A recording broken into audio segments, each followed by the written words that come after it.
If you really want to understand a country's ambition, forget the big headlines. You got to follow the money.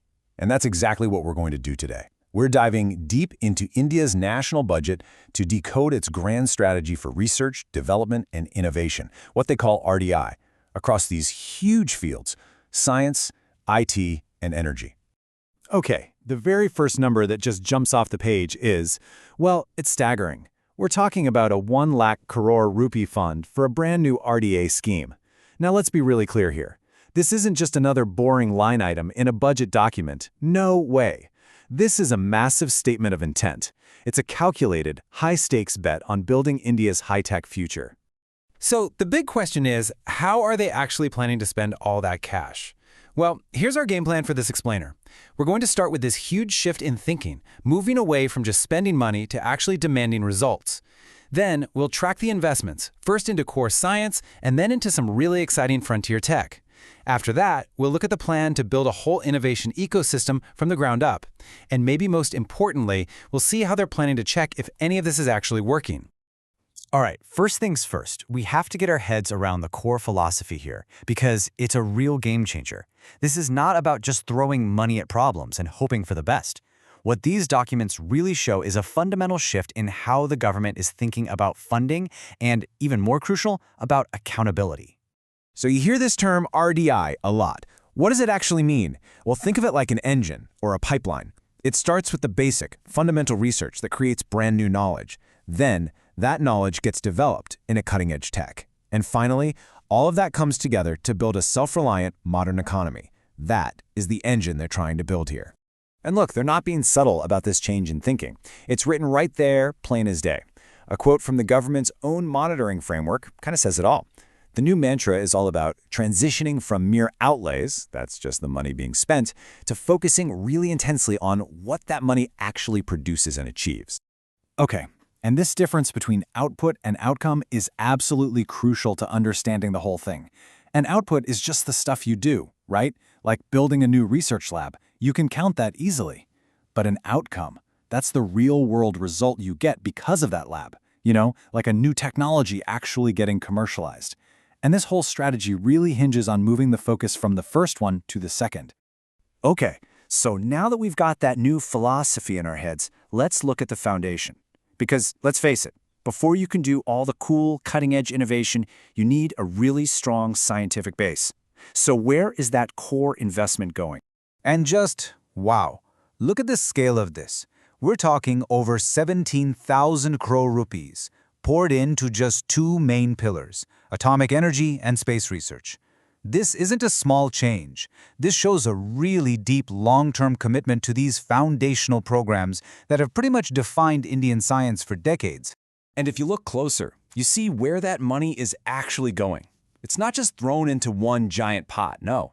It's funding these incredibly specialized institutions. You've got BARC, which is all about harnessing nuclear energy.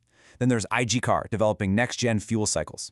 And RRCAT, working on particle accelerators. I mean, this is the real deep, foundational stuff.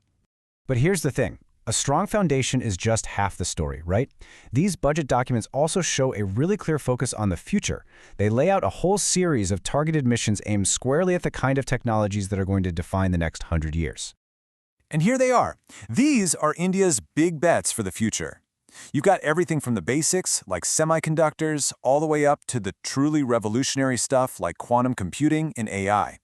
What's cool is that they all connect into one big strategy. This isn't about making small tweaks here and there. This is a major strategic push to be a leader in the technologies that will shape our world. Okay, let's just zoom in on one of these for a second, just to see how serious they are. The National Quantum Mission, by itself, is getting 900 crore rupees for the year. That level of funding tells you everything you need to know. This is a top-tier national priority.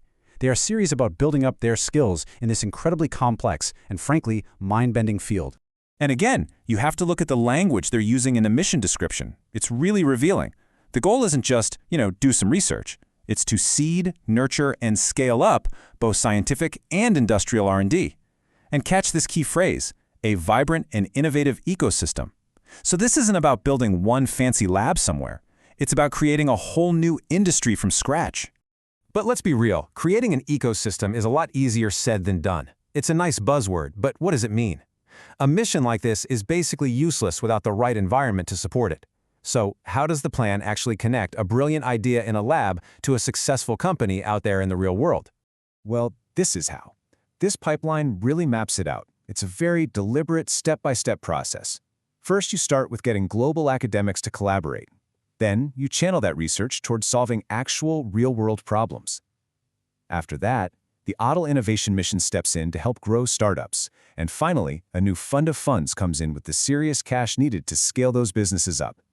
See how each step is designed to feed right into the next one? It's pretty smart. So who's the conductor of this whole orchestra? Who's making sure all this works together? Well, that's the job of the Anusandhan National Research Foundation, or ANRF. The easiest way to think of it is like the central nervous system of this whole operation, connecting all the different parts, universities, labs, industry, to make sure this innovation culture really takes root and spreads across the whole country. Okay, so let's recap. We've got the money, we've got the big missions, we've got the plan for an ecosystem, but the million-dollar question remains: how will anyone know if it's actually working? And this brings us right back to where we started, that whole idea of accountability. So let's look at how they're planning to actually measure success. This right here, this is where the rubber meets the road. It's a system called the Output Outcome Monitoring Framework, or OOMF. And its entire reason for existing is to force that shift we talked about at the beginning, to get everyone to stop counting the easy stuff, the outputs, and start demanding the things that really matter, the outcomes. And this is where it gets super practical. Just look at this example from the Cyber Physical Systems mission. The framework lays out very specific, measurable targets. So, the output is support 1,200 initiatives. Okay, fine. But the outcome, the thing that really matters, is to develop 200 tangible technologies and products from all that support. And it doesn't stop there. It also tracks how many startups are helped and, just as importantly, how many high-quality research papers get published. So when you boil it all down, this is what success looks like in this new world. It's got nothing to do with just how much money was spent. It's all about, did we commercialize new tech? Did we file patents? Did we publish world-class research? Did we help launch successful startups? It's all about measuring tangible, real-world impact. Which, of course, leaves us with one last, really powerful question to think about. When you combine this kind of massive investment with such a hardcore focus on measurable results, are we actually watching a government budget transform from just a boring accounting document into a true strategic blueprint for a nation's innovation?